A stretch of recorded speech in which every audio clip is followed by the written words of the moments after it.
Olá, mulher, seja muito bem-vinda ao nosso 17º dia da nossa jornada de 21 dias para destravar a nossa vida. E hoje nós vamos falar sobre algo que está presente em todos os nossos dias, que é a comida, a alimentação.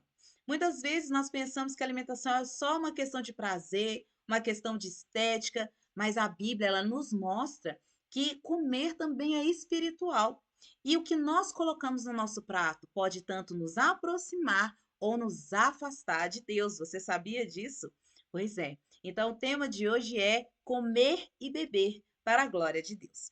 Vamos à nossa fundamentação bíblica e o nosso texto que vai começar a nos orientar nessa jornada e no melhor entendimento sobre a importância da alimentação. Está lá em 1 Coríntios, capítulo 10, versículo 31, que diz assim: Portanto, quer comais, quer bebais, ou façais qualquer outra coisa, fazei tudo para a glória de Deus. Aqui, Paulo nos mostra que o ato de comer, ele é uma oportunidade de glorificar a Deus. Isso significa que não é apenas um lugar para satisfazermos os nossos prazeres, mas é um lugar de adoração. A mesa é um lugar de adoração. Outro texto que fala sobre alimentação está lá em Daniel, capítulo 1, do 12 ao 15, quando Daniel chega ali para o servo do rei, pedindo para experimentar eles durante 10 dias, para que ele pudesse comer somente alimentos, verduras, legumes, e não comesse das iguarias, dos manjares do rei, que eram comidas sacrificadas aos ídolos. E que ali ele pudesse fazer o teste, comparasse os Daniel e seus amigos que estariam comendo legumes e os outros jovens que estariam comendo essas iguarias. E que se, dentre esses 10 dias, eles não estivessem fortes, tão fortes quanto ou mais fortes do que aqueles jovens, ele poderia sim exigir que Daniel e seus amigos comessem das iguarias do rei. Mas ali naquele momento, Daniel, ele se posicionou para permanecer fiel ao Senhor. Ele não queria participar da mesa idólatra ali daquele povo, né, da Babilônia. E por ser fiel ao Senhor, ele preferiu comer legumes e verduras, alimentos simples. Mas no final, nós vimos ali jovens fortalecidos, totalmente vigorosos, totalmente mais fortes e mais inteligentes do que os outros jovens que estavam comendo das iguarias do rei, que eram alimentos consagrados aos ídolos. Então, nós percebemos que a alimentação, a forma como eles estavam se alimentando, era uma forma de mostrarem a fidelidade deles ao Senhor. E como resposta, o próprio Deus fortaleceu eles, dando a eles força física e sabedoria, inteligência e conhecimento. Então, Daniel nos mostra que a disciplina alimentar ela é espiritual. Por isso ele decidiu não se contaminar e Deus honrou essa decisão, dando a ele saúde e mais ainda destaque no meio de todos aqueles jovens. Então, como que nós podemos compreender melhor e aplicar essa verdade de modo que nós possamos entender a parte científica e a parte espiritual e bíblica? Primeiro, nós aprendemos que comida é um combustível. Nosso corpo ele é templo do Espírito Santo e por isso nós não podemos colocar qualquer coisa no nosso corpo, assim como nós não podemos colocar qualquer coisa em um veículo para ele poder andar. Se um carro ele é movido a gasolina, você não pode colocar diesel. Se ele é movido a álcool, não pode colocar gasolina. Da mesma forma, o nosso corpo ele precisa de um combustível adequado e ele já está determinado a receber alguns nutrientes, certos combustíveis que são necessários para ele funcionar bem. E quando nós abusamos, por exemplo, na questão da alimentação, de alimentos ultraprocessados, excesso de açúcar e de gordura, o nosso corpo fica inflamado, o intestino sofre e até o nosso cérebro perde a clareza. Isso acaba afetando o nosso humor, o nosso foco e até mesmo a nossa disposição espiritual. A má alimentação também pode atrapalhar o nosso sono, aumentar o estresse e diminuir a imunidade, porque os nossos hormônios estão ligados à alimentação e o nosso sono também. E o exemplo de Daniel, que escolheu uma dieta não porque estava na moda, mas porque queria se manter puro diante de Deus. A boa saúde ela veio como consequência da fidelidade de Deus. Então, a boa alimentação, alimentar-se bem, é um ato de fé e obediência. E agora eu quero falar com você sobre o preço que se paga com a alimentação sem propósito. Primeiro ponto, aqui a nossa saúde, ela é prejudicada. O excesso gera diabetes, gera doença, gera hipertensão, obesidade, né? Os maus hábitos alimentares roubam a nossa energia, drena a nossa força, e inclusive nós ficamos debilitados para poder servir a Deus e servir às pessoas. E a má alimentação, ela faz com que a comida ela se torne um ídolo. A gente deixa de ver nela um meio de glorificar a Deus, e isso gera o que? Uma desconexão espiritual. Vamos na Bíblia agora ver alguns exemplos e inspirações bíblicas em relação à alimentação e ao posicionamento, ao entendimento de como a alimentação era uma conexão com o Senhor.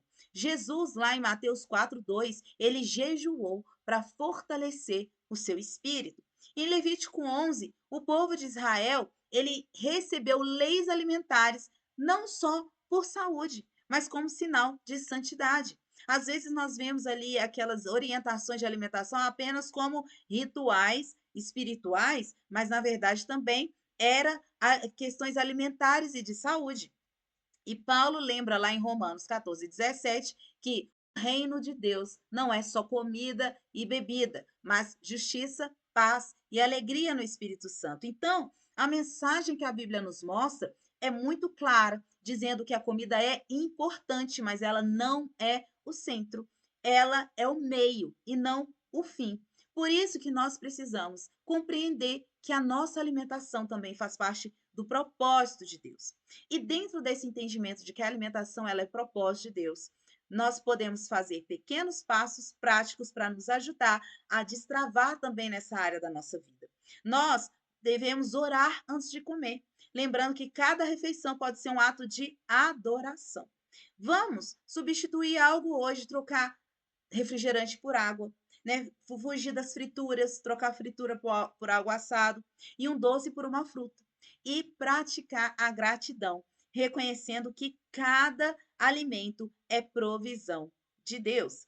Dessa forma, nós compreendemos e entendemos que cada aspecto da nossa alimentação reflete um entendimento sobre o poder de Deus na nossa vida. A ciência moderna também confirma o que a Bíblia também já nos ensinava. Alguns fatos científicos sobre a alimentação que têm respaldo na palavra de Deus. O nosso cérebro consome cerca de 20 a 25% de energia do corpo. Então, quando nós nos alimentamos de forma ruim, nós sentimos fadiga mental, irritação e dificuldade de concentração, o que prejudica até mesmo a nossa vida devocional.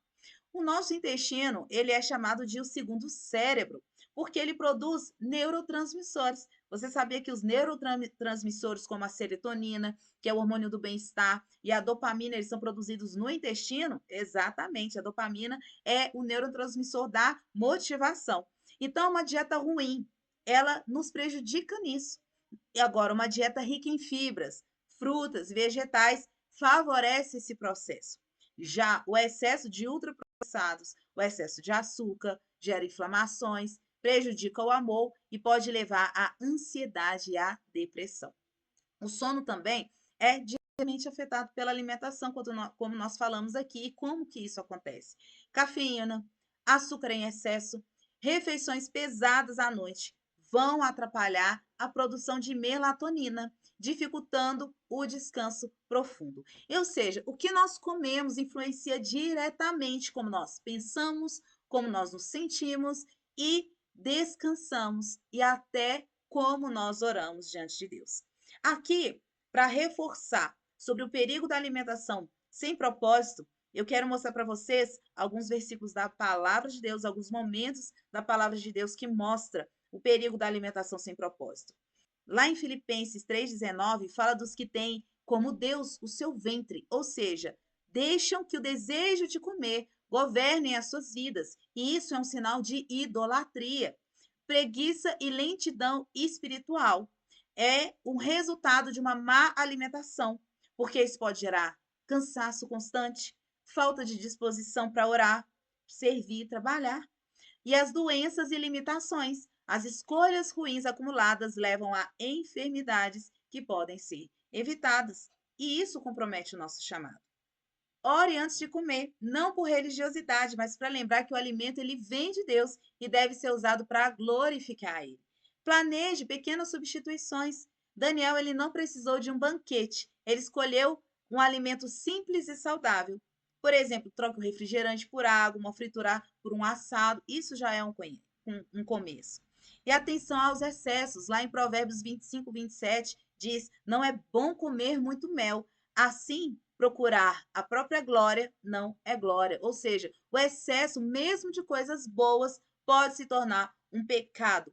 Lá em Gálatas 5, 22 a 23, fala que a glutonaria e a bebedice é obras da carne. E aqueles que praticam as obras da carne não herdarão o reino dos céus.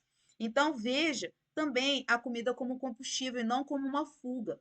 Muitas vezes nós usamos a comida para preencher vazios emocionais, mas só o Espírito Santo pode nos satisfazer de verdade. Então, o desafio de hoje é: escolha uma refeição para você trocar por uma opção mais saudável.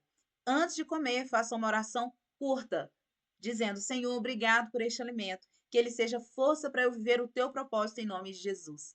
Amém. E uma dica muito importante para você saber se a sua alimentação está adequada, está agradando a Deus, é pensar: o que brota da terra e que vem do Senhor, esse é um alimento bom para você. O que é feito numa fábrica e é produzido por um homem e vem numa embalagem de plástico nesse sentido, você pense com carinho se você realmente vai comer esse alimento. Então, um beijo no seu coração, que nós possamos entender que a nossa alimentação é também uma forma de nós adorarmos ao Senhor e entendermos a importância disso, também é uma chave para o nosso destravamento. Então, um beijo e até a próxima aula.